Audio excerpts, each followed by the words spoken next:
Yo, what's good? Welcome to the Broken Clock Podcast. I am Jabari. Real quick, please hit subscribe. Please like. Please comment. Tell me what you like. Tell me what you don't like. Please hit the notification bell. I say this every video. I promise I'm going to get more consistent. The new year about to start. This is about to be my life. I'm going to start posting more, so please hit the notification bell. If you don't hit the notification bell, I'm inclined to think you a hater and you don't want me to succeed and you hate on black people and you don't want young black men to succeed. So please hit the notification bell. Don't be a hater. Today, obviously, I have a guest here today. My brother Randall, somebody who I talk to every day. Last video I did, I had my other brother Nosa on, so please go listen to that. That was the last video I posted.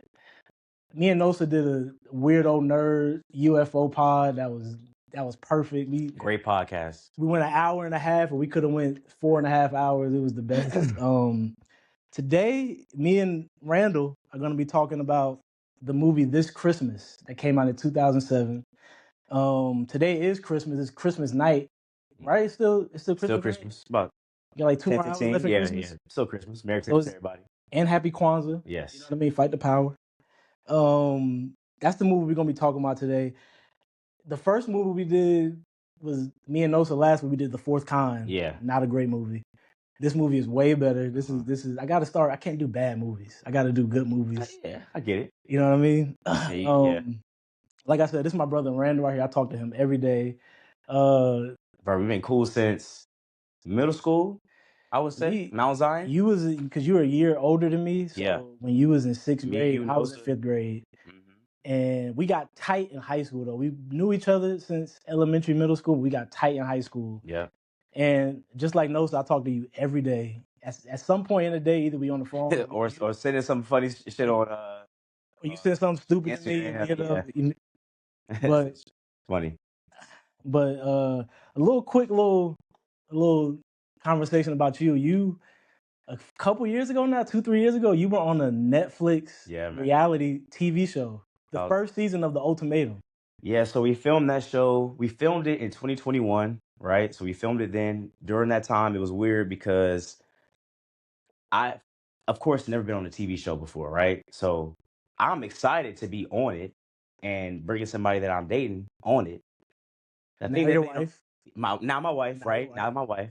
The thing they don't tell you is they don't explain everything to you until it happens to you. So the way it was explained to us was it was called ATX Couples Project. That's the name of the show. What it was going to be called, right? And in my mind, I'm like, okay, so like they're giving us therapy sessions. Like they're like shows like that on OWN network. Yeah. You know, you sit in front of a couples therapist and they just kind of get into. And it looks like they ruined the relationships of the people on the show. Bruh. It seems like it's just like go in there and ruin your relationship. When I got there and the first day I got there and I saw everybody, the moment I walked in the building, the cameras were on. So I'm walking into a building and we're all lined up. This is my first time meeting who I'm casting with. We're lined up, like I'm sweating because I'm nervous. And then I look in front of me and I see Nick Lachey and Vanessa Lachey. I said, holy shit. That are pretty high ups at Netflix right now. I mean, they're like, think about it. Nick Lachey, for one, is from like the most, I would Love Is Blind dude, right? Well, yeah, but he's like from a boy band. Yeah. And then he was with Ashley Simpson. Yeah. And then they got divorced and he married Vanessa Lachey, who was a model. Yeah. And is now like an actress. But seeing them in person was like, I was a little starstruck. And then also knowing that I'm on a TV show now. It's crazy. It's so crazy. My brain couldn't wrap myself around it because I just feel like a regular person. Yeah. So you still are a regular person, but to watch that show, like honestly, the first episode I couldn't. It took me like 2 days to get past it. I kept rewinding it, kept laughing. I watched all of it. Your first confessional, I think I could be wrong. Your first confessional, you have a turtleneck on. I have it for all. I thought that was hilarious. Yeah, I turtleneck. Was just hilarious. That was the best part. Bro, I had it for they made you keep. Oh, it's funny. Another quick fact I never share with nobody. So for confessionals, we did all confessionals different days of the week, right? So if we had a whole bunch of events Monday, Tuesday, Wednesday, that Thursday, we might spend 2 hours in the confessional just talking about. They'll replay what I said, what I did. But the rule was we have to keep what we have on for each confession. So I had to wear that turtleneck every single time. That's crazy. I had to have my hair cut like that every single time. You never said that to me. That's Yeah, bro. crazy. It was never. It was never hard all work. filmed in one time. It was like multiple times. That's a lot. But you being on that show with your now wife, that was like the best time of my life. I don't think you'll know how fun that was until like I'm on a show like that. Yeah, bro. Until you can see me on the show like that, it's like this is somebody I would know tune and in. talk to. And he's sitting here with like a camera shining on him, and like it's just crazy. It was weird. It was It's just crazy. so crazy. Crazy experience. We're gonna do maybe one day we'll do a whole Ultimatum first season breakdown. Oh yeah, let's do that. Maybe we do Oh man, let me relive my traumas. But but like I said, today we're gonna talk about the movie this Christmas. A little transparency to start. I've seen this movie 50 times. Same. But I'm trying to talk about it in a structured way. I did my best to take notes on the movie and to come up with stuff. I don't know how great I did. So we're gonna find out how great I did with my notes. I mean, I'm looking at my notes right now and I'm like, every time I saw a scene where I'm like, wow, it's crazy because every scene had, for one, the movie had a star-studded cast. It's crazy. Let's agree with that because as somebody who kind of is, Christmas movies now are not the same as the ones in the past. They stopped making them. Let's be honest. I got this in here later. They stopped making Christmas movies. And I kind of lost faith in Christmas movies before this Christmas came out because all the good ones came out in the 90s and early 2000s. Yeah. So to see an all-black cast do, like, to me, literally like touch every part of like the holidays, depression, anxiety, family being cut off, losing family. Like that to me was like, wow, like that. Whoever directed it, whoever produced, this was before who I knew who produced it, whatever. Like they touched every single aspect of a family, of a household in the Black community within one family. And like I said, when this movie came out, I kind of took it for granted. When it was less than 10 years later, almost Christmas came out, and I've been being like, why didn't we get more of these? Like, why didn't we get more? Not just Black Christmas family movies. They stopped making Christmas movies in general. Yeah. If I stop making Christmas movies, obviously Netflix puts out 10 Christmas movies a year. I mean, like Warner Brothers or Paramount putting $50 million into a Christmas movie. They stopped doing it. I don't know why they stopped doing it, but they did. I have a few theories about that, and I think it kind of goes deeper into politics. Yeah. I think America is moving away from like the Christian value. So when you're younger, like Christmas was, I mean, even New Year's, like church service. You go on to Christmas Eve service. Like church was a big part of the American household. And I think politics got in the way of it when like we see Christmas now as like okay, well, this store will have a sale for like it's very much gift giving. It's all monetized. It's all monetized. It's all about money and less about family. And I think that's like an American problem. And I think the same time they stopped making Christmas movies, they stopped making comedies. We don't get big budget comedies anymore. We used to get 3 of those a summer. Bro, I knew it was that bad when all these big comedians, I mean, for example, Eddie Murphy, bro. When's the last time? It's crazy. He's been in a big blockbuster movie. He has it, which is. And Eddie Murphy's one of the best of our time. We could do a whole Eddie Murphy. What happened? But that Netflix movie. Why did he do what he did? Yeah. But this movie, this Christmas, came out in 2007. I remember going to see the movie in the movie theater. Do you remember the first time you saw the movie? The first time you saw it? Vividly, not as vividly, but I do remember seeing it with my mom, and I think I saw it with either my cousin or somebody. But I remember seeing it because, I mean, think about it. Chris Brown came out in 2005. Yes. Like, he was the heartthrob of the... He was the guy. He was the guy. He was everybody's guy at this time. So for him to jump straight into music, into movies, and not do a bad job at it. He was so good in this movie. He was good. Have we ever seen anybody like that? I think. Has Michael Jackson acted before? He's acted before, but Michael Jackson wasn't a good actor. Yeah. That's the hot take about Mike. He wasn't. I love Michael Jackson. He wasn't a good actor. It just is what it is. Chris Brown at this time in 2007, he was so on point. Like everything he did not only was perfect, he gained new fans I was a guy in middle school. Every girl loved him, but every guy was into him too. Yeah. In a way, like this dude was so cool. He was cool, bro. He just had that swag. episode where he almost Oh He yeah, always yeah. fought the dude over. He always his fought. mom. Yeah, I remember that. That was a great thing. You know what I'm saying? Like I think he came into. If Chris Brown were to come into the world now, he would not be nearly as popular because it's just oversaturated. He would get popular really quick, but crash really fast. Yeah, he would crash. Kind of how he did then, but not with a scandal. It would just be because the fans would get tired of him. Yeah, I think people Chris hate Brown, on the things too moment he quick. dropped into the scene, like Yeah. you already had your Bow Wows, you already had your younger rappers, but Chris Brown literally that boy was a singer, a dancer, performer. He did things that like other people wish they could do. The performance was on another level. I'm not gonna take shots at Omarion here. Chris Brown came and got Omarion right out the paint. Bro, Chris Brown came out and there was no more Omarion.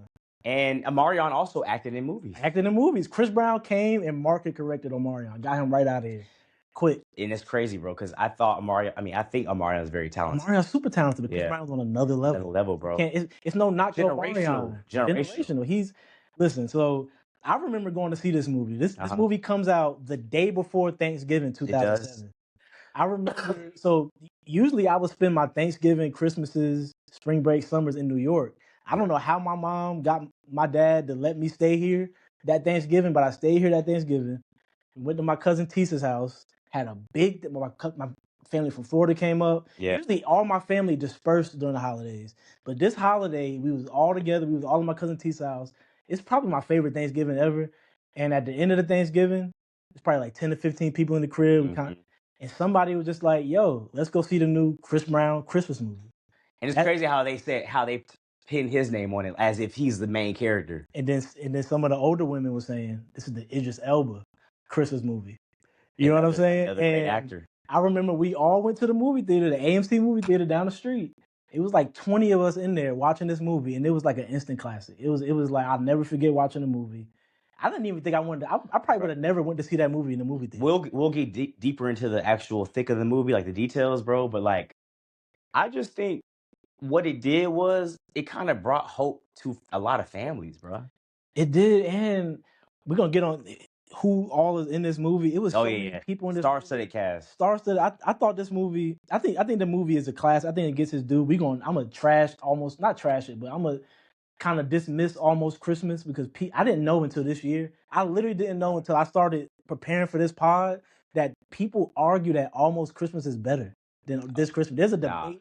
I'm black. I didn't know in the black community. I watched it maybe once or twice. I couldn't tell you no more. Danny Glover is the Delroy Lindo character in this movie. Okay, Danny. And I feel like Danny Glover, after every take, was saying to somebody, "So I got paid already, right? They paid me already. Right. I'm the highest paid person in this movie. They paid me. Like he's just not a good movie. Carrie Hilson's in it. That's great, but yes, she was the like the cash register cash. Yeah, she was essentially the Mekhi Phifer character, I guess. I don't know. I'm not well versed in that movie. I just know it's not as good as this Christmas.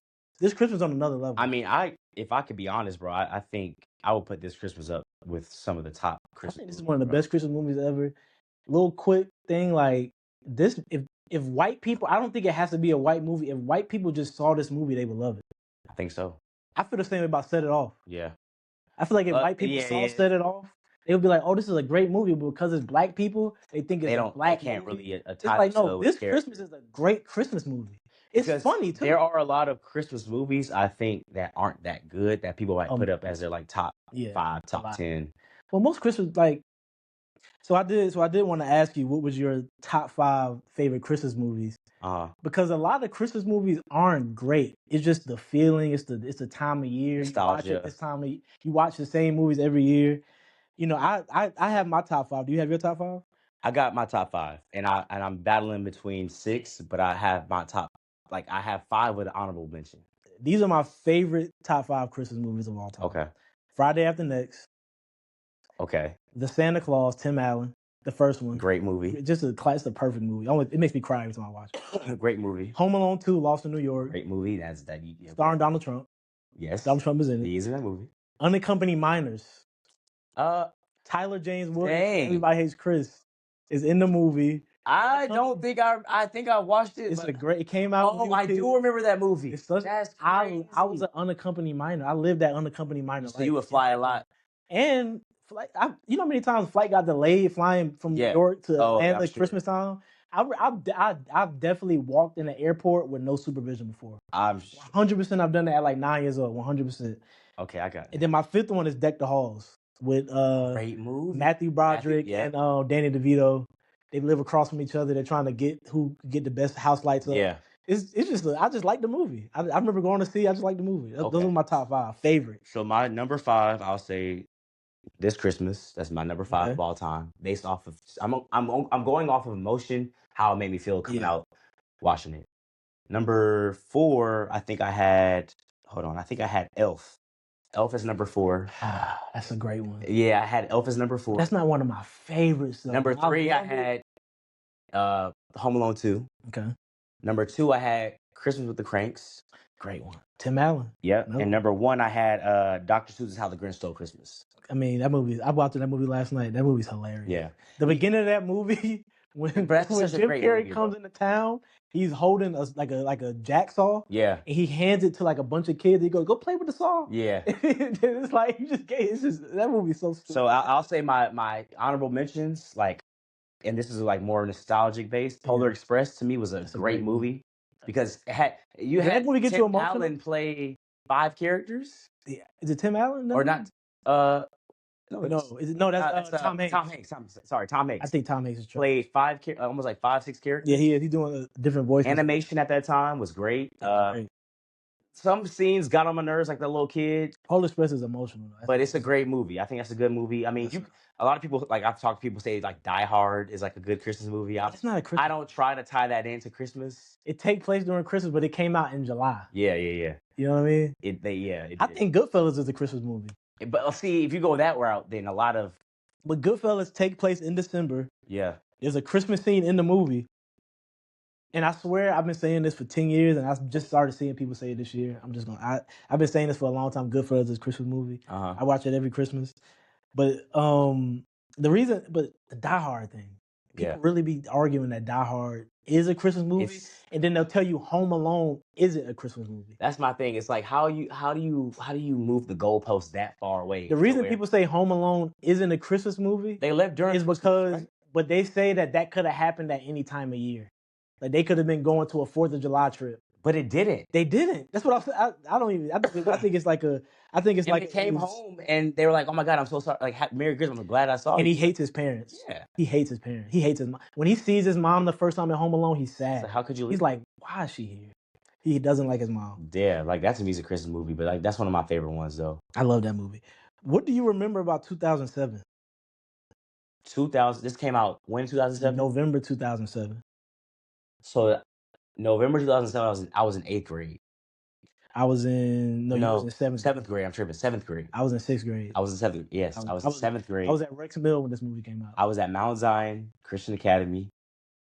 Who my homeroom teacher was, I forgot her name, but that's crazy. Like 7th grade was fun because that's when we moved to the West Campus. So for people that don't know, like in Mount Zion, there are 2 campuses.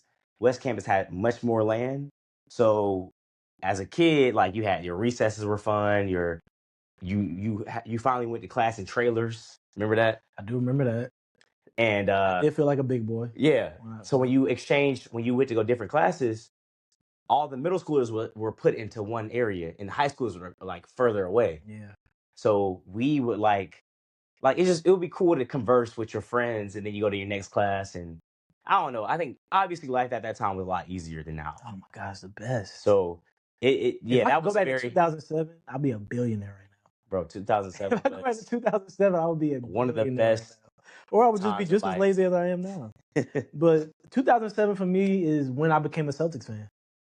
Okay. That's when I bandwagoned onto the Celtics. Is that when Rondo got drafted? That's when we got KG and Ray Allen. And that's when I was like, I'm going to root for this team the rest of my life. Yeah. 2007, this is when Lil Wayne was by far the best rapper in the world, probably the best artist in the world at this time. Yeah. He was that dominant. And Chris Brown. It was all Chris Brown. It was definitely Trey Songz. It was his world. It was his world. It was definitely Trey Songz at this time too for girls, but Chris Brown was like, it was like even people who wasn't like my dad used to be like, oh yeah, he gonna be the next Michael Jackson. Yeah. Like it was just a given. You know what I mean? Yeah, that's what I remember about 2007. He was on that trajectory. It was like he was only 2 years in, and you making those conversations. Like that just shows how great he is as an artist, how great he was. I mean, shoot, even acting, I'm like, he's doing a good job acting. I think Chris Brown, right? We won't get into Chris Brown now, but I think Chris Brown right now could be in the movie. Right now, could act. I think he could. I feel the same about Drake too. Yeah, I think he kind of leaned more towards like being a strictly singer artist.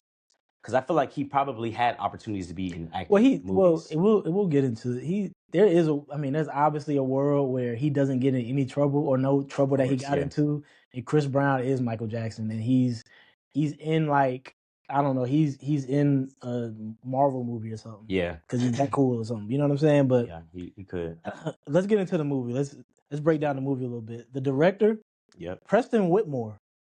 Never heard of him.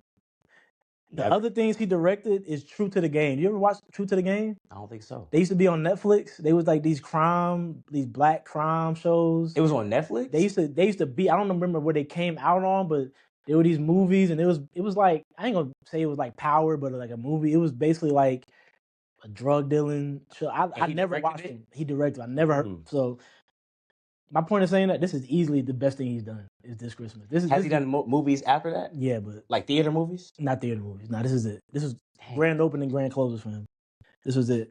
Will Packer is one of the producers. Samuel Lum. Yeah. Okay. One of the greatest. Will Packer, shout out to Will. Will Packer did Think Like a Man, which I love Think Like a Man. And I love Think Like a Man too. I think Will Packer is Think Like a Man too. Yeah, those are great movies. And it's something I didn't know until I looked into it. I didn't know Mekhi Phifer made this movie. He's the executive producer of this movie.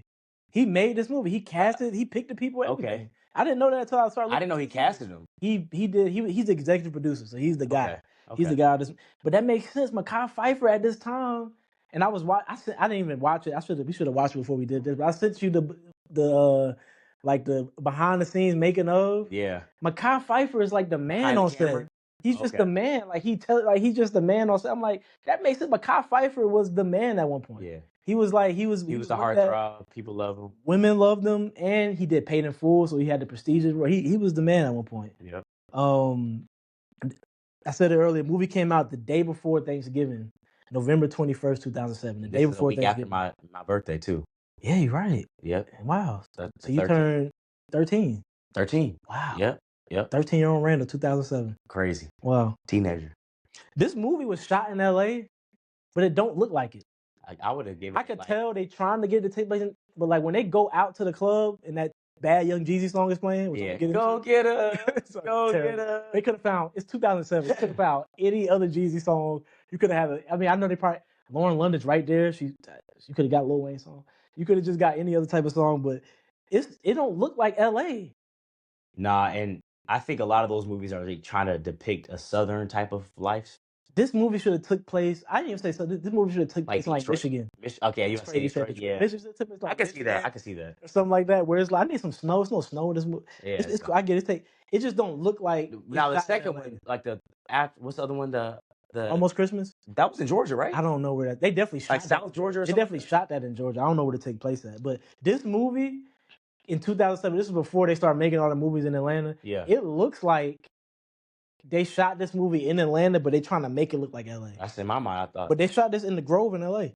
That's interesting. Okay. So I don't get it. Here's the Wikipedia summary of this movie. I'm just gonna read it to you. See if you get it. This year, Christmas with the Whitfields promises to be one they will never forget. All of the siblings have come home for the first time in years, which I don't. So this is the. They all came gathered together, and they brought plenty of baggage with them, Randall. Yeah, of course. As this Christmas tree is trimmed and the lights are hung, secrets are revealed and family bonds are tested. As they converge, they join together and help each other discover the true meaning of family. I think that's a good description of the movie. They don't talk about how Idris Elba. What does he do in this movie? Yeah, bookie. Or he gambles. He gambles, but he plays the piano. Yeah, he does a lot. That's all he does is play the piano. He's like a guy that just goes with the flow. He's obviously an alcoholic. There's a scene, the opening scene in the movie. It's Grand Marnier. He pours like 3 shots of Grand Marnier in the glass, which is a liqueur, by the way. It's a liqueur. It's not a liqueur. It's a liqueur. And hands it back to the bartender, and that's when David Brenner comes and he slams the bottle over his head. I was like, that's a ridiculous 2007 movie scene. Even seeing David Banner on the TV screen. So crazy. So I'm gonna get into the cast of this movie. I'm gonna go one by one. Idris Elba plays Quentin. Okay. Chris Brown plays Michael, aka Baby. Regina King plays Lisa. Loretta Devine plays Madeir. Delroy Lindo plays Joe. Laz Alonso plays Malcolm, the cheating husband. Mm-hmm. Columbus Short is Claude. Columbus Short coming off of Stomp the Yard. The year before, Lauren London plays Melanie coming off of ATL the year before. And this is This Lauren is London's like black peak. gold at this. This is I mean, this is Lauren London was crazy. Lauren London, Megan Good. You could say something like, I mean, those were like the top two. Definitely. Middle school, like I'm in middle school. I'm like, this is my celebrity crush. Christina Rihanna, Milian. Christina Christina Milian, Milian like. When do you want to do Love Don't Cost a Thing? Like the movie? Good movie. I gotta rewatch that one. We could have broke that. That's one of my favorite movies. That's a good movie. Christina Milian and Love Don't Cost a Thing. I mean this with all due respect to her. She's so beautiful in that movie, it looks like CGI. Yeah. That's how beautiful she is in that movie. Yeah. It's ridiculous. Yeah, I see why Nick Cannon during that movie was like, I'm getting you pregnant right after this movie. I'm getting you pregnant right after this movie. You look way too good. I'm getting you pregnant. Okay, Columbus Short plays Claude. Lauren London Melly. Sharon Leal plays Kelly, which is like she's like the rich auntie. Yeah. Ricky Harris, cousin Fred. Yeah. Ricky Harris, who was in Everybody Hates Chris. Yeah. He was also in the movie Heat. I don't know if you've ever seen Heat. Yeah. He's the person that Al Pacino screaming at Heat. Ricky Harris in this movie at the beginning when he sees Kelly. I don't know how you greet your cousins, but the way he greets his cousins is, "Girl, if you wasn't my cousin." Yeah. I've never any of my female cousins like never that. have that. Girl, if you wasn't. But like, is he like an actual cousin or a family friend? Well, they never. Great question. They never explain that. Being black, we got a lot of those. I got 10 million cousins, and they're not even related to you. I don't even know they parents. But your mama knew her mama, his mama when they was 15, 16 years old. It's crazy. Mekhi Phifer's in this movie as Gerald. He's Gerald. Gerald. I guess he's a firefighter. The boy next door. He's a firefighter. Yeah, he is. Jessica Stroup is the white girl. That's all you need to know. It's only one white girl in the movie. Keith Robinson is in the movie. He's Lauren London's boyfriend from college. Goes to Morehouse. When I was watching this movie in the movie theater, I almost jumped out my seat because I couldn't remember anything from him except he was the Green Power Ranger in Power Rangers Lightspeed Rescue. He was the guy who used to fly all the ships and stuff. One of the best Power Rangers of all time. And of course he was black, so he was always dancing. They always made him dance in the show. That stuff was racist. I didn't realize it. That's pretty much all the cast. Yeah. And obviously David Banner's in the movie too, which is crazy. Bro, you listed everybody there has had success outside of that movie. If you list the cast of this movie today in 2025 and said there's a movie, not even the Christmas movie, there's a movie coming out with Idris Elba, Regina King, Chris Brown, Delroy Lindo. That right there, I'm like, that's a hit movie. That movie's a $60 million budget movie. This movie came out in 2007, and it's casted like this, bro. Like, and do you think they were underpaid? Oh, I bet you they all. I didn't look this up. I bet you they all didn't. I bet you they all took pay cuts. If I had to guess who's the highest paid person in this movie, it was probably Idris Elba. If I had to guess, it's probably Idris. He's coming off of The Wire. He had just got killed in The Wire. He had just got killed in American Gangster by Denzel in the middle of Harlem. So his resume kept stacking. At this point, so we could go and have the Idris Elba conversation now. Yeah. Idris Elba, at this point, for me as a young black kid, I was looking at this guy to be my next Denzel. He was going to be the guy to lead me to the future. Yeah. He was going to be the guy that's going to... And I thought he was American. I have nothing against people from overseas. I'm American. They'll get you. For Americans. I thought he was from Brooklyn. I remember my mom used to always tell me he DJs on the side in Brooklyn. I was like, oh, so he's from Brooklyn. He's a DJ. He like hip hop. He was a Jay-Z fan. Yeah. He's in The Wire. When does he get killed in The Wire? Season 3? Yeah. Season 3, he gets killed. Yeah. Omar and Brother Muzone kill him. Well, shoot me then, mother. Yeah. Kill him. And then he gets killed in American Gangster a month before this movie comes out. Crazy. So he's doing scenes with Denzel Washington. And then he's going to see Chris Brown. Idris Elba at this time, I ain't gonna lie, he had a really good career. But at this time, you could have told me he was going to be the greatest black actor of all time. Yeah. You could have told me that and I would have believed it. That's how great he was at this time. That good. He was that good. Chris Brown at this time. Chris Brown at that time was in a different stratosphere. Chris Brown at this time. So Chris Brown's first album comes out 2005. Yeah. Self-titled album. Yeah. Have Run It. I remember watching it. Joel Santana's in the music video. Yeah. But I listen. I used to know the dance moves to that Run It music video and What was the one with Wayne? What was the song he had with Wayne? Damn, I can't remember the name. Excuse Me, Miss was also a classic. But what was the song with Wayne? Wayne remixed it.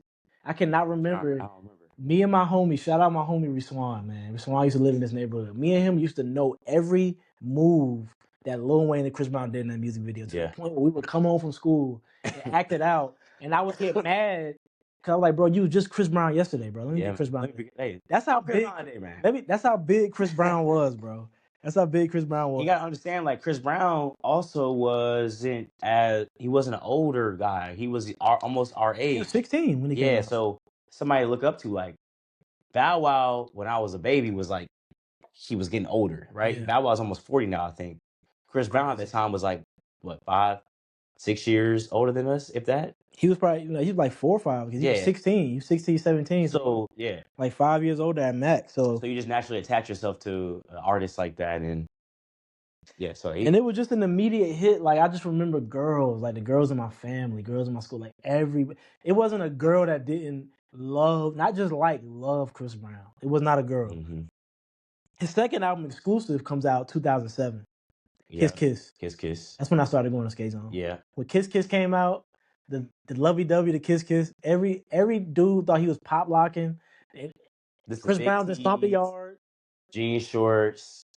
Belts that had your name come across it in digital format. You got the suspenders that you purposely. You could do the white. You could go on the polo side. You know, that's when the polo with the numbers, the 3. Yeah, the white polo shirt with the number 3 on the side. If you had that, you was getting the girl to Skate Zone. You was 100% getting the girl to Skate Zone if you had that. Chris Brown's in Stomp the Yard in 2006, and that movie, I don't know if you've seen Scream, right? Yeah. Scream, Drew Barrymore. Yeah. She gets killed in the beginning. Mm-hmm. The way they marketed that movie, people didn't know till they went to the movie that Drew Barrymore was getting killed in the beginning. And people spoiled it for me when they went to go see Stomp the Yard. They're like, Chris Brown died. Every girl, I was like, the way the previews were, he was in the entire movie. I never seen Stomp the Yard in the movie theater. I saw that at home. Yeah. Every girl told me, they were crying. Yeah, Chris Brown died. So they was ready to walk out. They were sad. You know what I mean? And that leads into Columbus Short. But Chris Brown, second album comes out 2007. He has Kiss on it. I looked it up to see when him and Rihanna started dating officially. Yeah. They didn't go public until the 2008 Grammys, which is 3 months after this. And the incident happened after the VMAs? After the Grammys, 2009. A year after. So it's almost a year and a half after. But I looked it up. I couldn't confirm. There was some people saying she might have been on the set of this movie. I can't believe that because I think there would have been footage of it. Nah. And I think they would have convinced her to be in the movie. I don't think Jay-Z was having that. Nah. Jay-Z wasn't about to let her be in the movie with Chris Brown. I don't think Jay-Z was with Chris Brown. That's another. Yeah. I shouldn't have said that. But I agree. Because Lenny might watch this. Right. I should have said this. But so they started dating in 2008. And I mean, you had Jay-Z and Beyonce at that time, but Chris Brown, Rihanna in 2008, Good Girl Gone Bad, was on another level, bro. That was the biggest album of 2008 other than the Carter 3. She was probably the top. I think, when did Lady Gaga come out? 09? 08. 08? 08 was her first album. Rihanna, first big album. Kind of were like neck and neck when it came down to popularity. But we talking about Beyonce, but she's been around. Beyonce was out already. She's the god. But I think about Lady Gaga. Right there, Beyonce fan. You can see her. She's right there. I keep that up there just in case I say anything not praising Beyonce. They can't get mad. She's right there. One of the greatest of all time. I think she's underrated. I think people hype Beyonce up so much they underrate how talented she is actually. But that's another conversation. Yeah. That's another conversation. But they were the power couple. Like, obviously they're not Jay-Z and Beyonce, but Rihanna and Chris Brown were like, they both look great. Yeah. They were sitting courtside at games together. They're talented. They're super talented. They both were making the best music at that time. Like, Good Girl Gone Bad is a really good album, bro.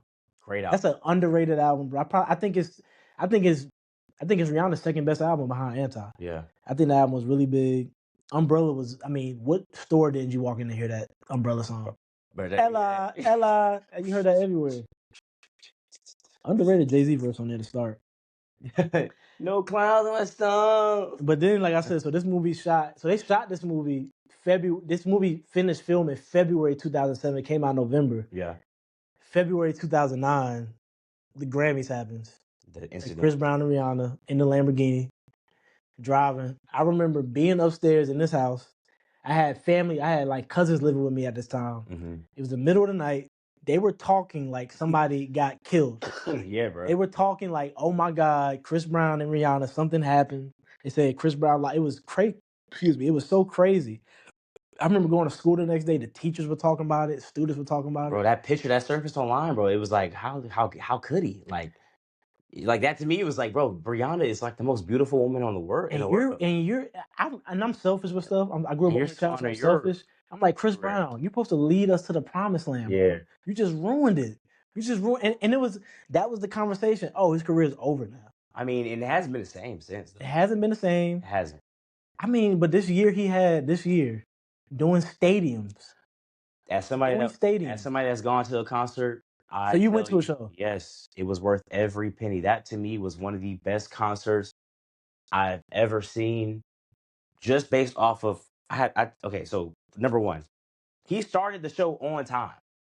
So he had Janae Aiko start. That's a big thing. He had Bryson Tiller go, and they literally had a set. 30 minutes was up. Who? They off. You said Bryson and who else? Tiller and Janae Aiko. Wow. Great. I mean, a very nostalgic. Yes, she could. Crazy. Very great, good music on both ends. And then literally right when Bryson Tiller left, Chris Brown started and had 2.5 hours of straight performance. And he jumping and flying. I'm like, the stamina on this guy. I mean, it's just so crazy. And here's the Chris Brown thing I want to say, because I did a look. So my second to last video was a Lil Wayne video I did. Yeah. Kind of criticizing Wayne on the music he puts out. Like, you're so talented as a rapper. I hear you on everybody else's songs and you rap so perfectly. Yeah. But when you put out your music, it's not that good. Chris Brown, he's not that. But I do. There is a part. I'm not well versed in Chris Brown's music, so I'm not going to talk bad about it. I listen to a lot of his music. I just feel like his talent is better than his music is. I think he likes to experiment. I don't think he sees his albums as groundbreaking. They need to be groundbreaking. You know, I didn't look this up, and we got our IT department over here in NOSA. I kind of want to know, because Chris Brown and Pharrell have never made a song together. Is there Chris Brown and Timbaland have never made a song together. They're all from Virginia. Timbaland's from Virginia? Timbaland and Pharrell are from Virginia. I'm sure they probably tried before. Just see if Chris Brown and Pharrell made a song together before. I just don't understand. Like, to the Omarion thing, Omarion had Timbaland and Pharrell. Yeah. Chris Omarion's Brown, from where? Omarion's from LA. Okay. Yeah. He's from LA. But Chris Brown, I just don't understand, because I don't see how. When they come out? Worked at 2009. They also have unreleased material playing that they wrote from Chris Brown's track. I know they've had to. I know Pharrell in like 2009, whenever, was like, get me Chris Brown right now. Get me him right now. We will make a hit album right now. And something I love is, I pay attention to this. Nobody pays attention more than me. I don't think he hates him. I think Usher has a disdain for Chris Brown. The same way like LeBron had a disdain for Steph Curry. Like, bro, people respect is there, but it's like, I'm like don't get it twisted. I'm the best. I made Confessions. Yeah. I mean, Usher did make one of the best. I made Confession and I made 8701. Relax, young boy. But Usher ain't never did stadiums. He never did stadium. He did arenas. Chris Brown did stadiums this year. Yeah. And I think that's kind of crazy. That's one of the main reasons I wanted to do this pod, is to talk about where Chris Brown is right now. Because I think he should have got the Super Bowl. I don't think he ever will get an opportunity to do that. I think this kind of stamped it as he'll never get it this year. Because I think this was the year for him. I think he wasn't saying to himself, but everybody around him was. He was doing stadiums. He has a Super Bowl show. Could you imagine Jay-Z hiring Chris Brown? I can't imagine it. Bad Bunny, to me, is the perfect person to do it. I think that's going to be good. I just hope the game is good this year. Yeah. The game was terrible last year. Bad Bunny is the perfect person, in my opinion. I think it's going to draw in the most viewers of all time. Because Bad Bunny, people don't realize that Bad Bunny's influence doesn't just span to Puerto Rico. It spans to Brazil. Mind you, these countries have bigger populations than America. Damo gasolina. I can see, yeah. Wait, no, that's Daddy Yankee. Oh, I'm joking. But I can see like them, like these places, like also having the game on, like, and watching it. Oh, definitely. Based strictly off of the when people was getting mad at the Bad Bunny thing, I'm like, y'all are losers. Y'all are not really mad at this one. Like, and two, it's gonna be great. It's gonna be great. Because we've seen some shitty like artists take that stage at the Super Justin Timberlake was bad. It wasn't good. It was not. It was not good. Kendrick was. I like No, the other one. That was no, that was actually great that he did that. That was actually great. That was actually great that he did. And I like Bruno Mars and Bruno. I was making jokes that Bruno should just have a residency with the Super Bowl. That's how great he was. I just think I'm not a gimmicky artist type of person. Yeah, Bruno is kind of. He gives like theaters. Like I didn't like that him and Anderson .Paak album. Huh? I didn't like that him and Anderson .Paak album. It's not that it was bad. It was just I didn't listen to it. It was like an AI R&B soul album. It's kind of. I mean, Leave the Door Open does sound like AI. Back to Chris Brown. Yeah. His character in this movie. Very, very complex. Baby. That's his name, Baby. So there's Birdman Baby and there's Chris Brown and This Christmas Baby. Different babies. And you got Lil Baby, Dominique. Motorcycle artist singing. What else does he do? He drives a motorcycle. Madeir sends him to the store. He grabs his book bag. Yep. And gets on a motorcycle to go to the grocery store to run to his mom. Like what? I don't even. If she gave him, he's a photographer too. He's a photographer, but and I should have had the list out. She gave him a pretty hefty list. It's like, yeah, you need a car, bro. Yeah. I don't get why he just didn't take the car. Who did you know in high school? Anybody that you knew of saw one day that rode a motorcycle to high school? I never. Even I know they live in LA. They're supposed to be in LA. That don't happen in LA either. Yeah. Nobody's mom is letting them get a motorcycle. And he's a photographer. Yeah. Those are two different type of people. Somebody who rides a motorcycle and somebody who's a photographer. Those are like two different mindsets. Yeah. One is like YOLO, like yo, I drive a motorcycle YOLO. I live life 1/4 mile at a time. The other guy's like, I want to capture life. Those are two different type of people. Two different type of people. And he sings and dances. Bro, he gets all the girls. Girls calling him the whole movie. He is somebody people wish they could be, bro. This person has never existed, and then I'm just gonna assume he plays sports. Probably. How does he not play sports? Didn't the other guy in the other movie play something? Almost Christmas. Didn't he play sports or he would play football? I don't even remember that character, but that guy, he was in that LeBron show, Survivor's Remorse. Hated him in that show. Yeah. He's bad. And he was in Independence Day. He was in a few movies. He was a kid in that movie. I wanted the plane to crash every time he was in Independence Day.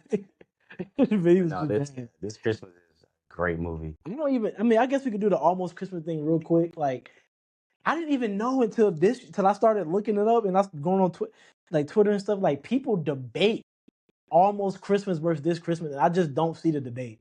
I honestly just don't get it. I've never seen it. I mean, Will Packer, I guess, is the only thing. Like, they got the same quality director/producer, but it's like the movie. You could just watch the movie. I mean, it looks better because it's 2016 versus 2007, but it's like Danny Glover in that movie is like, I'm just cashing checks. I'm just here to. And that's kind of how they are when their career dwindles down a little bit. And I don't blame them. I think it was a safe movie to make. He didn't have many lines. He did what he had to do, and so let's get into the family dynamic in this movie. Yeah. So we got we got Idris Elba, who's Quentin. I'm gonna just call him Q. Yeah. Pretty sure people call him Q.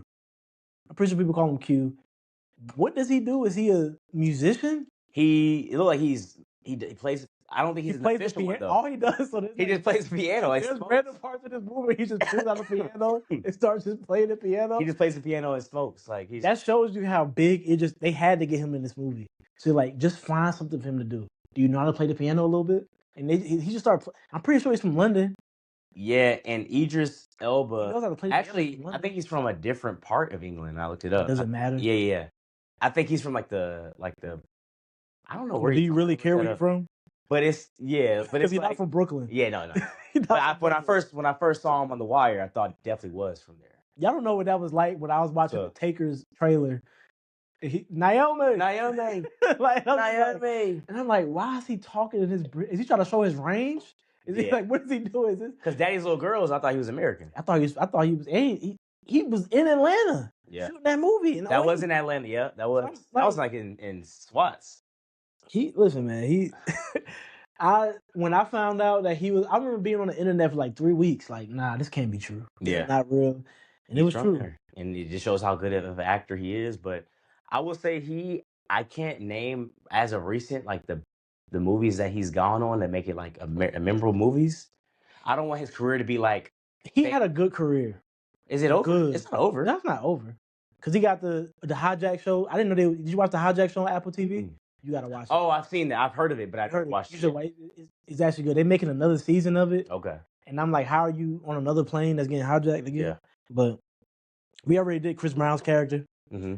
Regina King, Lisa, she doesn't have a job. I have some takes about Regina King. She doesn't have a job, and she just gets cheated on the whole movie. Yeah, I think she has one of the most complex characters in the movie. Yeah. 2 kids, right? Yeah. 2 kids, no job. 2 kids, no job. Has a husband that flies. Has a husband that went to Princeton. Right. That went to Princeton.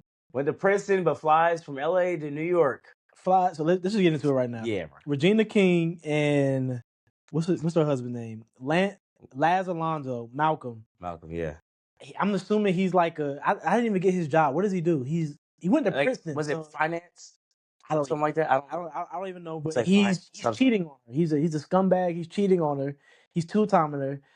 And the first time they pull up to the house, he's on the phone with her like, yeah, man, when we get this property, we're gonna flip it. And I don't understand it. And Lisa, the sister, points it out. She realized it the whole time, but Regina King doesn't realize it. Yeah. At some point in the movie, she was very oblivious to that. She chooses to be oblivious. Yeah. People know when they're getting cheated on. Right? By the way, she was the oldest sibling, right? Yeah, she's the oldest. No, I think Idris is the oldest. She's the oldest out of the sisters. The sisters, okay. She's the oldest out of the which counts.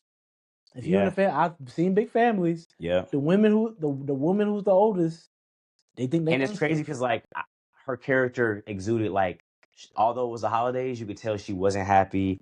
She always seemed exhausted, always seemed lonely, and she had some type of suppressed like resentment towards. I mean, obviously her husband. Her husband wants to do it. I mean, her husband. It was clear. The signs were already there. And there was a scene where it was already there. There was a scene that was weird where he looked like he wanted to have sex with her. And he's like, baby, what you doing? Yeah. And she come out brushing her teeth, and he like turned off. Yeah. But then she comes out in like lingerie, and he's like faking sleep. And it's like, bro, Regina King. It's Regina. She looks. You turned out Regina King. The hot take is that Regina King is the best looking woman in this movie, and Lauren London's in this movie.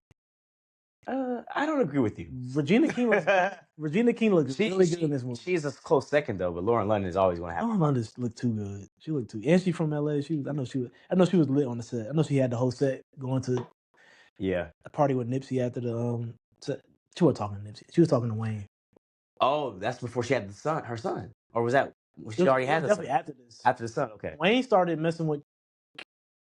No, I ain't gonna get.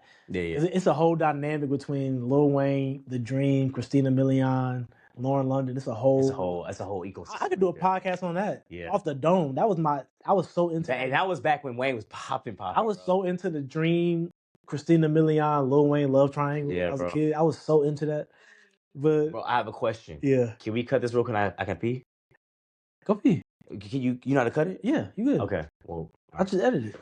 I have to. He's so bad, bro. That's some White Claw. I know. It goes straight to you. You know, crazy. I'm getting older. My peas are getting worse. I can't imagine when I'm 50. Definitely. It's definitely bad. Like I remember just on my route, like at work, I used to only use the bathroom like twice a day. Like maybe when I get to my first stop and then when I'm about to clock out. Now, it's like every stop, I just got to make sure. Let me go pee this in. It's like the hurting hole. Yeah. It like holds them up. I'm not going to edit this out either. I'm keeping this in. I'm keeping this in. I am keeping this in. We've been going 45 minutes. Oh, definitely. When you drinking, it's just liquor in general. You know what's crazy? They probably think I'm just talking to myself. I don't think they can hear you. They probably just think I'm talking to myself. Bro, these cats couldn't really as shit. Yeah. Yeah. I mean, the phone is warmer instead of lights. You don't burn the house down. The warmers. You're definitely right about that. Yeah.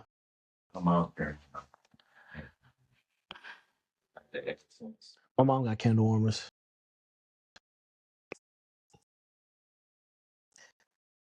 Maybe you stay. And it smelled good. And it make the little wood crackling sound.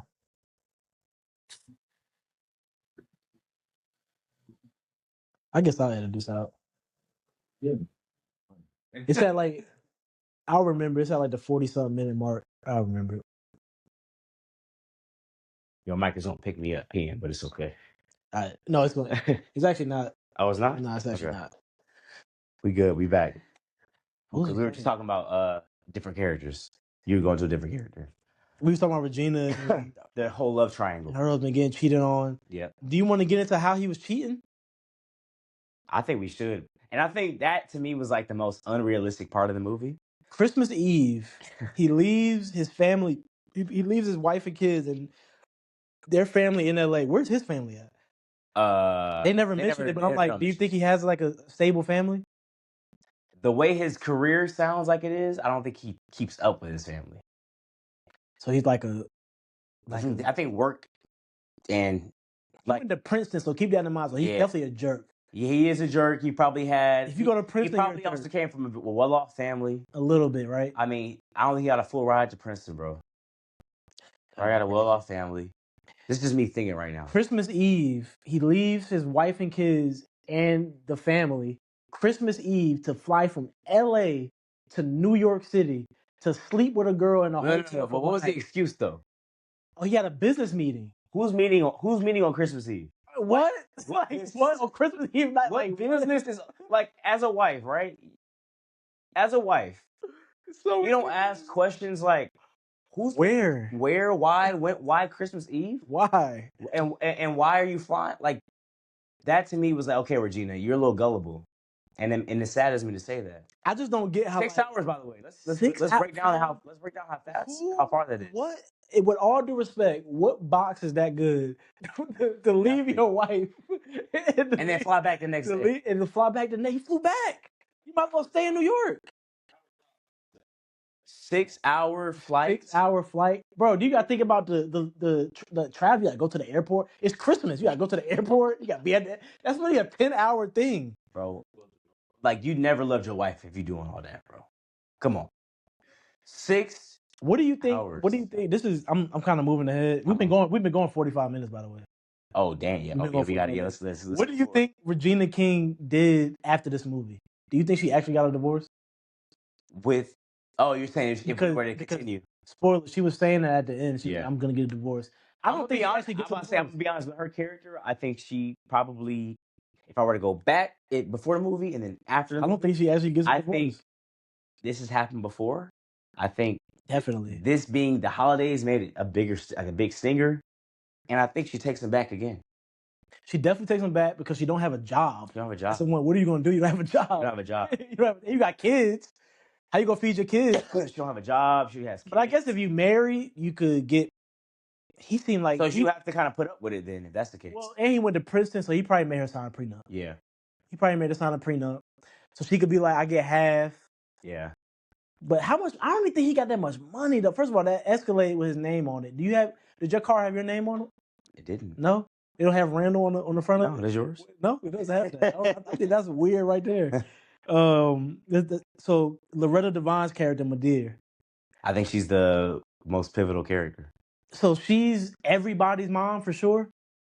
Well, I think my theory is she everybody's mom, but she got different baby daddies. She definitely gotta have different. Gotta have different. There's no way it's all the same guy. Look at the complexions on the family, bro. But the reason I'm wide range. But the reason I'm saying that is because Lauren London, her boyfriend, when they sitting at the table, he says something like about Delroy Linda being her dad, and she goes, "No, that's not my dad." And then somebody else at the table goes, "Yeah, our dad moved on. Yeah. He didn't pass away, but he just moved on." So I'm like, is it the same guy y'all talking about? Yeah. Or there's it's just confusing. They don't really explain it. And I'm glad you brought up Delroy Lindo. I think that's what I was gonna mention next. Delroy Lindo, Joe. I think he is one of the most underrated black men in Hollywood. I think he can act his butt off just as much as a Samuel L. Jackson. 100%. I mean, you can say Denzel. I'll say Denzel. Yeah, Denzel. I'm thinking about older people like Lawrence Fishburne. Like, I think Forrest Whitaker. I think he can do. He's just as and if I'm bringing it back or bringing it to the present, I think he does deserve that award for Best Supporting Actor in Sinners. There's an interview, not an interview. So the SAG after festival thing just happened. I think it was in New York. Yeah. Denzel and Delroy Linda did like an hour-long sit down with each other, just like how me and you doing it. Just I saw that. I didn't watch it, but so good, bro. And this is why I didn't know he was from. I didn't know he was British. He don't have a thick British accent. Delroy Linda's from Britain? That's what somebody told me. Somebody at your party the other night told me. Hold on. Let me see. We gotta fact check that, y'all. But you can hear something. But honestly, you can hear something in his voice. That makes it. And I'm good. Now, but you can hear something in his voice. You could tell he not. He is. He's from Lewisham, London. But he what? I guess he does. I don't. But he went to school, so he got his bachelor's at San Francisco State. He got his MFA, which is a master's in fine arts in American Conservatory Theater, and then he got his MA in NYU. Him and he's been acting since 1975. He was in. Listen, my dad. It's one black exploitation movie that he's in that my dad talks about. I think like an old pimp type movie. One of them like old coffee movies or something like that. But I mean, he's in Sinners. Delta Slim, just bodying it. Every line he has in Sinners is like. Might have been my favorite character in the movie. I mean, 100%. Laz Alonso is Malcolm. We said Columbus Short. Yep. That's Claude. He's in the military. Yep. He's in the army. He goes AWOL. Doesn't report or something like that. He doesn't. So he's off to visit his family. Yeah. And does he have something going on that he's not telling the family about? Yeah, he has things that have happened prior that he didn't tell the family. And he has one of the biggest sins, which is he's dating a white woman.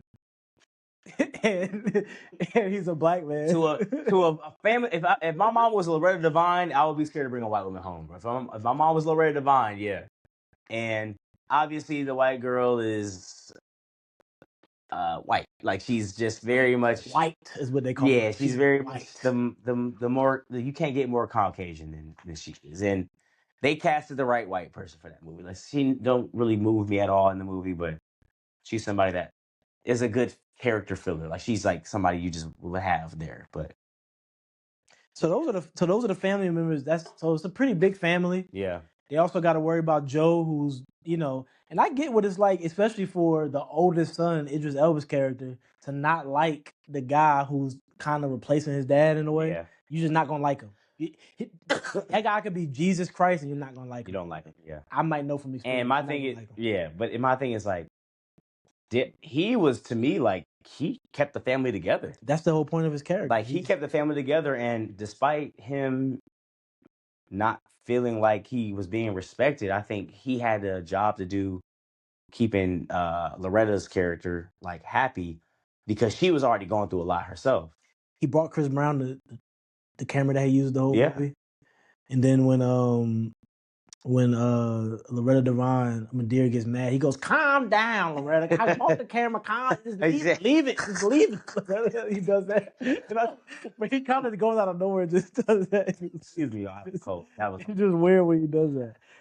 But so another hot take I have is this family really not that toxic as the movie tried to give off. Like, I've seen way worse families. Yeah, no. I mean, for them to come together towards the end of the movie and have a 15-minute dance off. For one, by the way, that's another thing I wanted to say. The movie too long. Like that movie should not have. This movie should not be 2 hours. I don't think any Christmas movie should be 2 hours. Hour and a half. What are you doing? But yeah, like as a family unit, they're actually pretty. They're pretty tight. They go into the bar together to hear their brother sing. Like everybody was in attendance.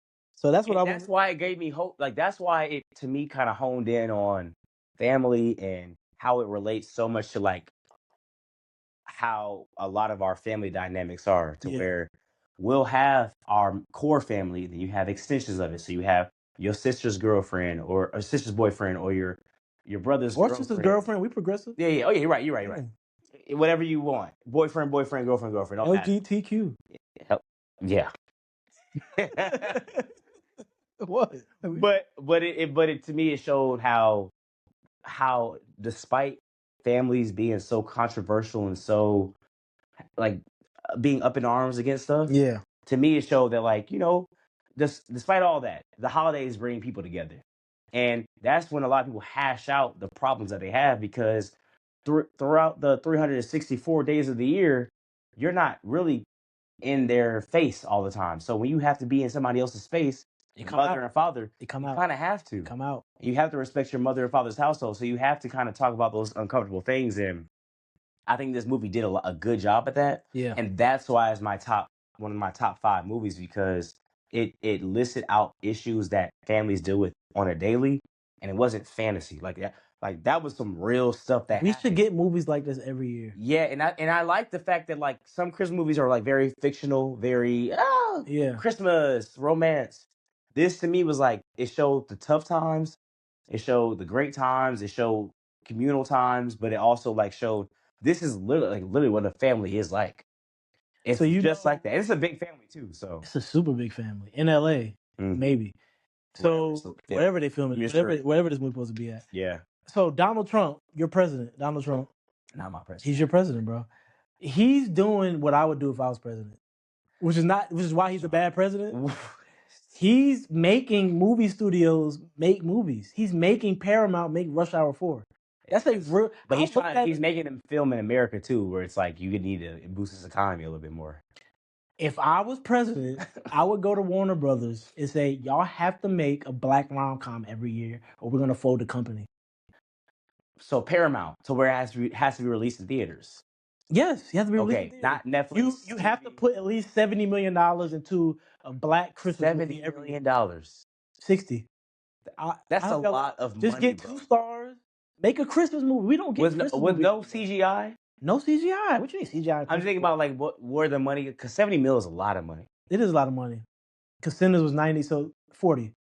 I say 20, bro. But I want stars in this movie. I want Denzel to be the Delroy Lindo character. And I'm glad you brought that up. I want Viola Davis to be in the movie. I know Denzel would never do this. He should though. I think Denzel would be the perfect father figure in the. For example, was it Equalizer, where he was like the guy that was the black guy that was on the moon, the movie about the guy, he was gay. Moonlight. He was in that movie. Still haven't seen movie. Is a scene, okay? It was that award show where he comes. He said, "I think we're gonna work together one day." He's like, "Well, I'll see you at work then." He's like, "Yo, I just met Denzel," and they end up being castmates. Yeah, I think that role that he played, and like not being a father but a father figure, even like Fences was like he does a great job at that, because I also think like he kind of just is like, he just at this point in his career, at his age, like what else more can he play? He could easily do like a dad. Like he could easily do this Delroy Lindo character. And he'd do a damn good job at it. It would be, and I think Denzel could be funny. He's never been funny really in the movie. He's never done like a comedy. Never.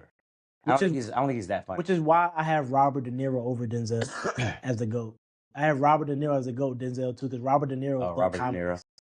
What? Done like what? Analyze This. You ever seen? Watched it. You'll cry laughing. Hilarious. Okay. And Meet the Parents. Oh, Meet the Parents. Oh, that's a great movie. But I think Denzel could do a black version of that movie. The black version of Meet the Parents is the classic. That is a good movie. Okay. I would love to see the black version of Meet the Parents with Denzel and like Michael B. Jordan. Yeah. And it's funny that we're having this debate about Denzel, because it just shows how good of an actor he is, to where we're like, bro, he would body this role. Body it. Like it would be it's like, for him, that would be a piece of cake of a role. Like it's because it's having an overqualified person doing a role. Yeah. You know what I'm saying? So back into the movie, because you had kind of mentioned it before you went to go take a piss. The best part of the movie, all the family's there, all the family's down. Quentin comes in. They're doing the first Soul Train line. Idris Elba character comes in, surprise his mom, and he starts eating. Idris Elba, but this is the Denzel thing. Idris Elba eating, he's so good at eating in this movie. The way he chews, he's chewing and talking, like the way he's doing that is so perfect. I don't know why he's wearing the vest suit, the vest suit. Why is he doing that? Why? My take is this. I think I think Idris plays a better villain in movies than he does like a protagonist. I think he is great when it comes down to being the person that is like the opposition. Like he could be played in like some type of gang type of movie where he is like the kingpin of the opposite. Because in this side. movie, he's not a good guy. No, he's not. He's a trash. You could tell. You could tell he's trash. not a good guy. You Like could tell he's not trustworthy. even watching Daddy's Little Girls, he was the good guy, but the way he beat that dude's ass, Yeah, I'm like, bro, he would be great as a villain, bro. Somebody that's like, you're right. almost like on Waist Deep, the game. The game scared me in that movie, bro. Because like, bro, You want to do Waist Deep one day? we can. I want to do it just That- so we could talk about the game walking out the wall. No, not the game. Tyrese walking out Tyrese. the lake. Like, Idris could have played the game like that. He could have played that character. He definitely could have. Yes, bro. He had Denzel played a bad. I'm not trying to just compare range. Idris to Denzel, but Denzel played Alonzo on Training Day. He played a bad guy. Yeah. I think here's my thing about Denzel. I think Denzel's He's a man range from New York. is a little overrated. His range. And I'm gonna say why. I think Denzel careful. is a great actor. He does his role well, but to me, he's an even greater thespian when it comes down to the art of acting, theater. He does. He now is a. Did he do Hamlet or did he do what's that? He was doing one of those plays. Like He was doing one of those stage plays for a minute. That was so. The most recently, like obviously Malcolm X. Like you have to tap into that. Like that is one of the best. Malcolm right One of the best movies ever come out ever. When it comes down to like a biopic ever. I think it's a damn near perfect. Like, movie. but when I'm saying range, I'm saying as far as like I get what you're saying. Now I wanted to get mad when you said it at first. I'm just saying like leaning like he's a studier of the game. Like LeBron James, studier of the game. He adjusts himself every single year. I think Denzel would never do comedy because he knows he wouldn't be good at it. And that's okay. But he sucks at what he's good at, and that's what makes him become one of the greatest of all time. Denzel doesn't do accents. And also, you're right. He doesn't do accents. Well, I mean, It's Malcolm like X. Gladiator. Well, I didn't watch that. I mean, like Denzel's never gonna play. Like he's never gonna do a role where he's like being a different person. Like Alonzo is as far as he'll go. Like that's not me. Yeah. I play, but every other movie is Denzel being Denzel. He's being him. That movie that he was, I didn't watch it though. Like you know how Will Smith did Concussion? Yeah. Denzel will never do that. What about that movie where he was a lawyer? The lawyer, yeah, that one too. I didn't watch it though. It was not good. I didn't like it. It's crazy. It was just on Netflix not too Yeah. long. It wasn't. He was doing the I accent. mean, you could say like his best. I mean, the only villain movie he had was Training Day. Like, What do you mean? like he was the person that was like, Oh, like the only villain? he wasn't a good guy. He used his son as a human shield in that movie. Yeah, like he wasn't a good guy. He's getting shot at and picks up his son and uses it. And by the way, and I know we're kind of getting off track right now. Yeah, we definitely. People don't realize like the movie Training Day all happened in one day. One day, yeah. Like that was all one day. One day, yeah. Like imagine that's your first day on the job. He saw a girl get sexually assaulted. Then he did PCP. Yeah. And then like we can do a whole other podcast on that, but we're just going back to like how Denzel. Training Day might be like a 3 hour. We could do like 2 parts. Yeah. Yeah. That was all. They had the same clothes on the entire day. Shit was on one night, really. Yeah. That was one night. Yeah. That's crazy. But yeah, man, I think this Christmas, like going back to this Christmas, that to me tells me that it's such a good movie because we're adding in elite actors that could be a part of that good movie. people in this movie. It's ridiculous. Elite actors, and that to me, I don't know much about the director. I know Will Packer. I'm talking the person, the Preston. Yeah. What's his name? Preston Whitmore. I don't know much about him, but I will say I think they were all shocked when this movie did well, like in theaters. And can we look at the numbers, by the way? No, so can you get on that? How much the box office was? Look at the budget and look how much it made in the box. How much it made? Because I'm actually like, I think it makes more money now on the back end because they put it on a new streaming service every year. It's on Prime now. It's on Prime now. Before. Which is I learned when I tried to study how the Seinfeld show, how they break down that, how like every 3 years they have to go to another service. Yeah. Crazy. That's like stealing money. It made about 49 million. What was the budget? 13 million. Oh yeah. It damn near tripled. It's crazy. Or quadrupled. I mean, that's really Chris Brown and Idris Elba all. 600,000, close to 700,000. $13 million budget made $50 million.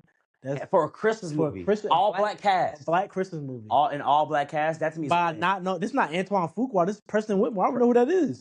bro. Person All who black, could deliver the Uber Eats right now, and I wouldn't know who he was. and that to me tells me that like that is why this movie should be considered top 50 Christmas movies. Easily the best black Christmas movie. Preston Whitmore. 1996. What, He did LL that? Cool J? No, that's what Denzel. Yeah. Oh, Denzel, yeah. Denzel Washington. Whitney Houston, yeah. Okay. That's like because Denzel's like dead. Almost Christmas is number 3. Almost Christmas number 3. Yep. But Okay. those are the only 3 black Christmas movies. For the most part. Yeah. Those are the only For 3 the ones. most part, it is, yeah. A Preacher's Wife, you seen that? Yeah, I have. Now, I did want to bring this up to you. Because Yeah. I have a lot of friends that actually don't like Kevin Hart. Like, they actually despise Kevin Hart. Yeah. I do think Kevin Hart could have played in this. Kevin Hart should do this right now. Like, Kevin Hart should do this right now. His movies, when it comes down to him being a part of a family, or like Miss Loretta, where He could do this tour, right now. He does a great job, and I think they casted this cast well. I think They killed us.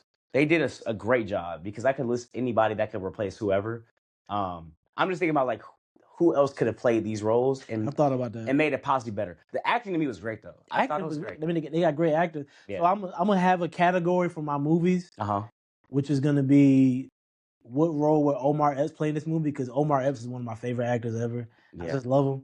It's so crazy. Mackay Pfeiffer, they look like brothers. Here's what's so crazy. Omar Epps, Mackay Pfeiffer, kinda, if you look at their careers, they was kinda on each other's corner like The Wire for a long time. Sure.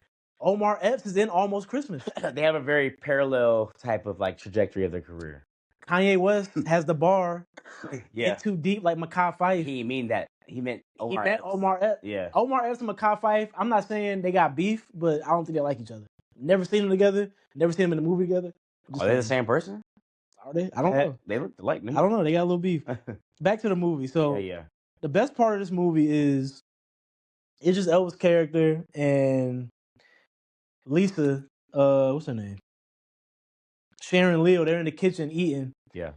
Lauren London got her green Power Ranger boyfriend in the pantry, and they like making out. Yeah. I don't know why they couldn't just go to the room and Bro, make out. I mean, at a grown age, why y'all in the pantry? Is that like a thrill? Let's have sex by the bread. I don't know what that is. The pantry was big as hell, by the way. That was a big pantry. It was like the size of my room. Yeah.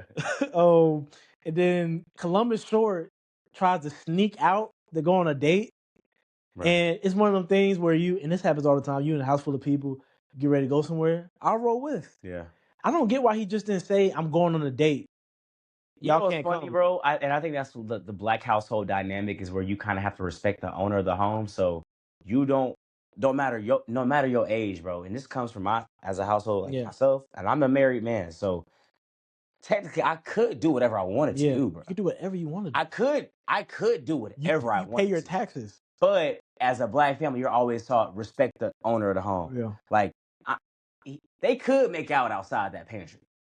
But if Loretta Devine were to walk down, it's like, oh my god! I got so many funny things I can say. It's just like that. But that to me makes a movie great because it points out these certain things that aren't highlighted in the movie verbatim, like verbally. Yeah. But it shows that like, okay, like I see why they did that or I see how they act towards each other because it's some built up stuff that they didn't address there. And we all deal with that stuff, bro. We got cousins that we don't talk to because of something. We got uncles, aunties. But it's like when you go visit, not you, not me, but it's like if I'm in a relationship with your daughter, and I go visit you for the first time, I go visit her family for the first time. I'm like, why am I going? Why am I being pushed into it? No, it's cool. I'm going to meet your family. That's cool. But it's like your dad has to realize what I'm doing to you every night. Like if he knew what I was like, how me and you was getting down every night. Yeah. He should be dapping. He should be He should have to talk to me a certain way. You know what I'm saying? Like he should be like, why I gotta bow down to you? You stupid. Why I gotta bow down to you? And this was Lauren's actual father, right? What you mean? Remember, that's not Idris' father. I'm just saying in general. No. You talking about Delroy? I'm just saying in general when you with a girl and you go meet her father and it's like this. Respect him.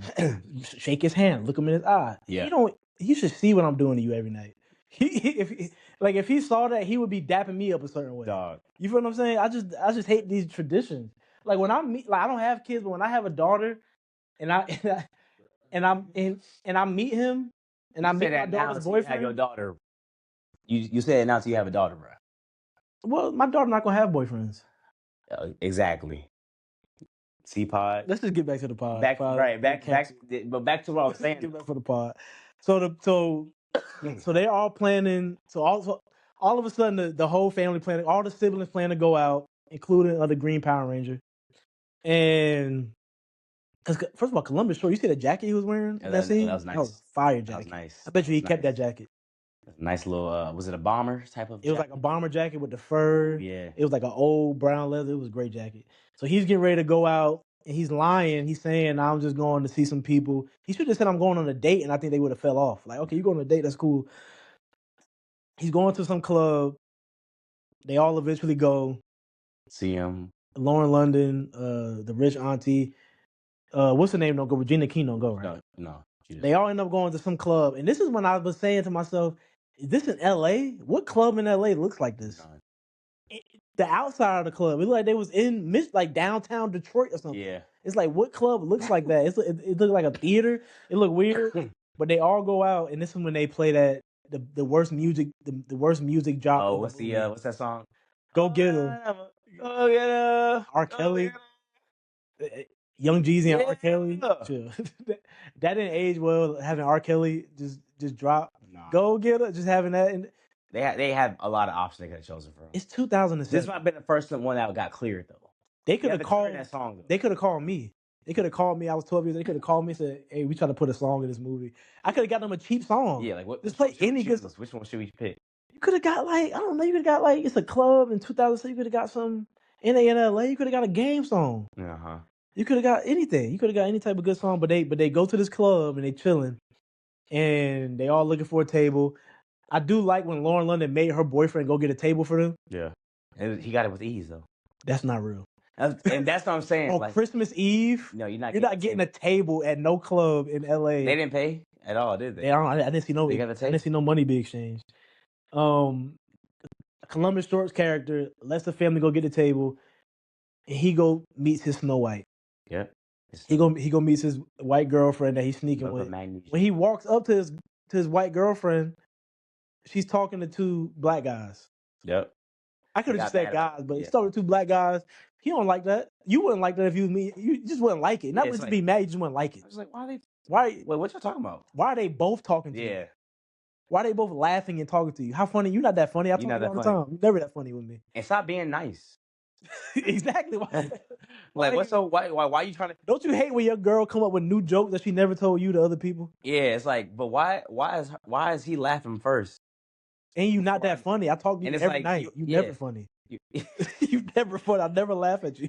Yeah, like no, two guys and you at the club. They clearly don't want to just meet you just to be friends. So they're standing. They see you as a piece of meat. Piece of Snow White meat. Snow White meat. An unseasoned chicken breast. Unseasoned, non-healthy. They try to act like what they not seasoned is healthier. No. You know what I mean? But so they at the bar, and at this time when they at the bar, the family's over there at the table. Yeah.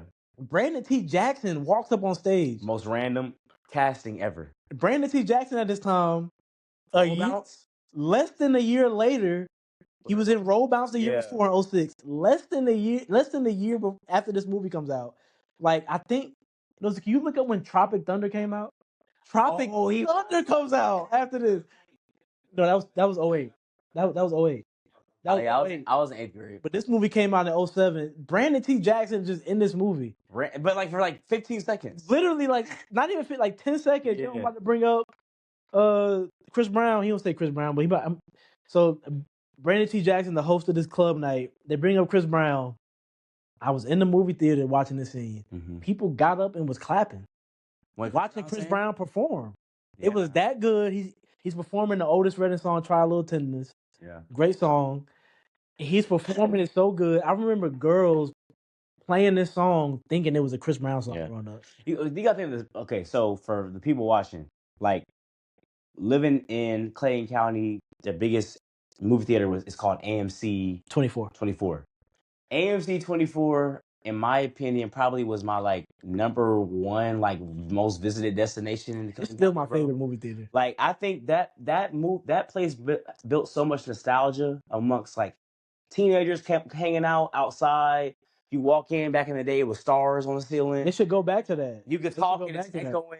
Like so back then, movies were an experience. Like you really come out of a movie like damn near meeting new friends. Like you come out of a movie like just like wow, but what I saw right there was the screens bigger there. Like I don't know what it was. Bigger now, but you right what you saying. Like it was just better. I ain't gonna lie. And I you know what I felt that though when I went midnight to go see Batman Dark Knight Rises, bro. I said with you. I was scared to go because it was reports of that. Remember with us that night?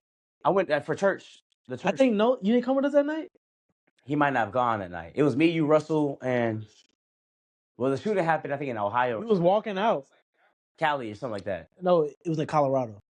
Colorado, yeah. The shooting happened in Colorado, but despite that, movies then were like it was an experience. Like you would wait in line to get the tickets. So you got to get there early to get the tickets. Popcorn there, you get the push to get the butter out. People don't do that. Wait, huh? No, you just they don't even have lines at you buy online. You gotta grab your stuff. It's just too convenient. Assigned seating. Like back in the day, you got to get there early so you can get a good seat. You get a good seat. You got to get a good seat. You know how many times? And don't let it be 10 people because now you have to split up. No, they did not have assigned seating. They just started doing that to like late high school. Yeah. Definitely after high school. And got no argument because somebody was sitting. That used to happen all the time. I remember going to see Hitch.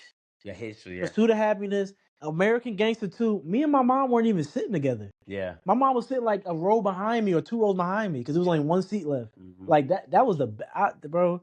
I miss that movie because I felt like everybody came out with an experience. Like we enjoyed the movie. And another thing, going back to this Christmas, that was during that era. So when you enjoyed the movie, you had other people around you enjoying it. So although you didn't know who they were, you come out there. Movie theaters too. Exactly, it's a black movie theater. You come out there, and they could be a little loud, but you come out there and like definitely that movie was good, wasn't it? And y'all just had a conversation, and it just makes your movie experience better, which in turn makes the movie better naturally. It just is what it is. And this was one of the movies where like people was talking about it like right after, man. And I feel the way about like going back to Oppenheimer, where I saw it and I was like I was one of the only people in the theater. So me and Shanique, obviously Shanique thought it was gonna be good. She fell asleep. Definitely went to sleep. It's you have to pay attention. I thought it was great, but nobody like I couldn't share with nobody else. Yeah. So it was hard for me to enjoy it more because I couldn't share and talk. That's a great movie though. Great movie, great cinematography, and real quick, when I went to go see Oppenheimer, I went to the AMC and the AC was broke. This is summertime. The AC was broke. So I already bought my tickets. So when we got there, they was like, "Yo, man, you could go get your refund over there." But it was like, or you could go walk and see it. You could go walk in the theater and see if you could take it. Yeah, was it hot? It was hot. I sat in the movie, the whole movie. I remember I used to bring a jacket. Took my jacket back to the car. I was like, "F that! I'm sitting in this movie theater. I'm gonna sit through it." I sat through the whole movie. The last hour I was sweating. Okay. Last hour I was sweating, but that made the movie experience better though. They're building a bomb, and I feel like I was building a bomb at the same time. I did, but that's it. But let's get back to this. Yeah, let's get back. Yeah. So we had an hour and what 23. Yeah. We're gonna wrap. So Chris Brown is performing. He's doing Otis Redding, Try a Little Tenderness. It's like wow. The family now realizes that Baby is singing now because the whole thing with the family now, we didn't mention this, is that Madea, I'm assuming the dad that left was a musician because at some point the maid goes, he's in London right now because he's not passed away, he's just in London. I'm assuming he's like a traveling musician that's a Rolling Stone. He doesn't take care of his family. And Idris Elba's character is the oldest who he's just like him. He left the family. Yep. He hadn't been there in 4 years, his first Christmas with the family in 4 years. So Chris Brown's character is trying to hide that he's in the music like the rest of his family was because he doesn't want his mom to be upset and to try to stop him from doing this. So when he's performing, he doesn't want his family to know. Yeah. But his family's watching him perform. As he's performing, Columbus Short pulls a gun on the 2 guys that was talking to this girl. And he ends up getting arrested. And a dumbass. They end up having to drive home. I think that's by far the best scene in the movie. Like that whole. I mean, it kind of made you a little like, oh shoot, like there's conflict now. There's conflict. Yeah. Idris Elba is just great with like when they're in the car driving back. He's like, yo, man, you got a temper. First of all, he's doing Stringer Bell. He's doing his New York accent, Baltimore Stringer Bell accent. Yeah. You got a temper, yo, son. I swear, I'm like, ain't you from LA? Idris Elba, bro, is one of the best. Like, he's so good. Like when it comes down to turning 0 to 100, he's so good at that, man. Like he's good at it. Idris Elba is like, and for him to start off in black film makes it even better. As an Englishman, he started off in black film with Daddy's Little Girls, with The Wire. Like he started off in black film. This Christmas, Daddy's Little Girl. And those are his Takers. Takers is a black. Was that his first 5 American movies? I think so. Like that to me is like he's ours. Like he's our artist. I was like, this is my guy. This is my guy. And then in Takers, he was like, Naomi. I was like, what is happening in this movie? But that's by far the best scene in the movie. Yeah, I can agree. And that's when the family finds out that Columbus Short character has a white girl. Yeah. And they're respectful about it. It's just so funny that like universally, like interracial couples are still like it's cool. It was funny then. Like, is it funny now though? Like I kind of think it's like a good little gift. You just gotta like. My mom is not racist, but if one day I was like, "Yo, Ma, I'm gonna bring my girl over," I need to tell her that she's white. Well, you do have, but also like she would never expect you to have. She would never expect it. Yeah, she wouldn't care. Yeah, but she just like, want to know, especially if it's like your family or my family. Yeah, man, I got some uncles that would not. They gonna joke on you. They gonna joke in front of her. Yeah, it's just naturally like black families are more cautious around white people. Simple as that. It's that simple. It's like we don't want to. We feel as if you were to bring Sierra, for example, you met your mom met Sierra, his girlfriend. Like she probably felt at home the moment she met your mom. Yeah, like your mom probably didn't press her too much because it's the same dynamic. As I'm saying, like they both have kind of like y'all talk about hair, y'all talk about makeup, y'all talk about perfume, y'all talk about things that your mom probably did when she was younger. With a white person, a white woman, their life is a little bit different. And you don't know how their parents are. Yeah. Like in this movie, when she's telling Lauren London goes to talk to her when they get because her family isn't too fond of black people because they let her come back to the house and she's staying in the attic. First of all, how big is this house? Yeah, that's another thing. This house has so many rooms. But Lauren London's talking to her. She's like, "Yeah, my family doesn't like her." Then she says she's pregnant. That was a bombshell. I forgot about that when I watched it. Yeah, she was pregnant. That was a bomb that dropped. Yeah, but and the Columbus Shorts character, it wouldn't be in true black movie fashion if it wasn't a white girl involved in it though. Like that's how every and it's kind of typical that he's in the army and he felt but it just is what it is. And I think she didn't. I kind of want to know where they met though. They didn't get into all that. I kind of want to know where they met, but it didn't make the movie better, but like it didn't make it worse. I'm not gonna lie, that kind of ends the movie for me. No, I got one more thing. We get in the podcast. The reason why I was drawn to the movie and it made me like kind of like feel as if like, damn, I enjoyed this movie was the last 15 minutes of the dancing scene. It's a Soul Train episode. 15 minutes of that, by the way. It was like it felt like 15 minutes at least. There's some they danced for that. That was the longest dancing Soul Train scene. There was some white people that was in the editing room like, this is some nigger shit. This is ridiculous. This is so ridiculous.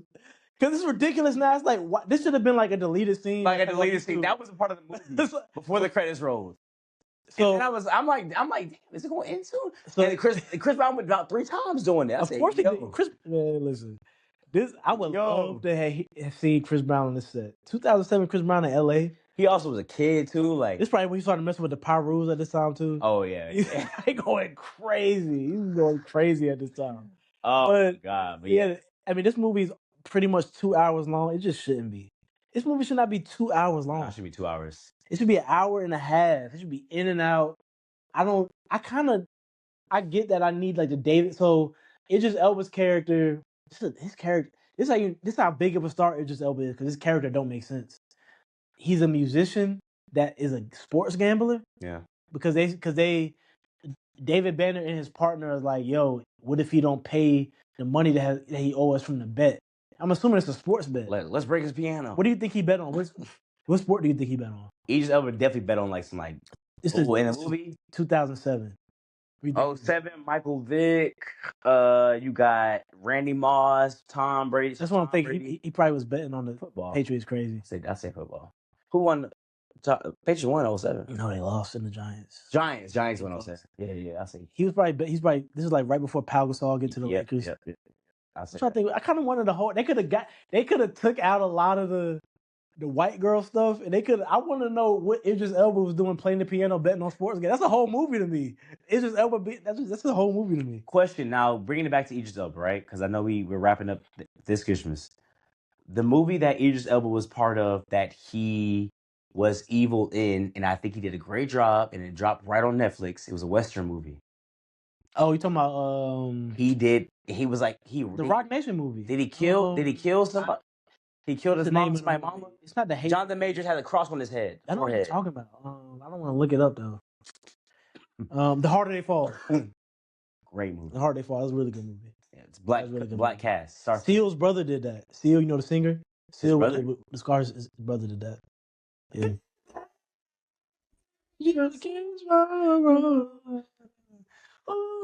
Seal's another British guy I thought was English. I mean, I thought he was from America. They know damn what he did. I heard an interview. I was like, one, why he looked like that, and two, but yeah. But the movie pretty much after the white girl comes to the house, the movie's kind of like it kind of dies down. They end up going to church. Yeah. So a scene I could have did 5 more minutes of too, even though I said it shouldn't be this long, is when they're shopping for the tree. Oh yeah. Idris Elba's walking around with a cigarette in his mouth. Yeah. I could have did 5 more minutes of that. Yeah. Idris Elba was smoking cigarettes. And this is the coolest looking thing though.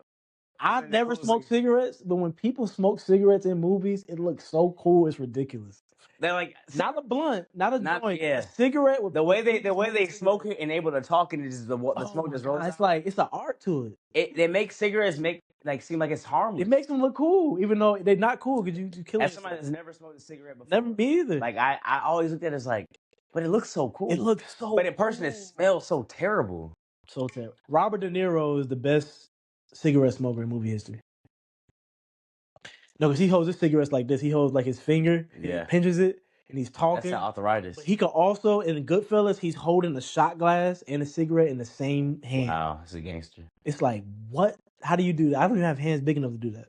Mm-hmm. But, I mean, listen, that's kind of this Christmas. That's kind of the movie. Yeah, we got. And then what kind of happens at the end of the movie?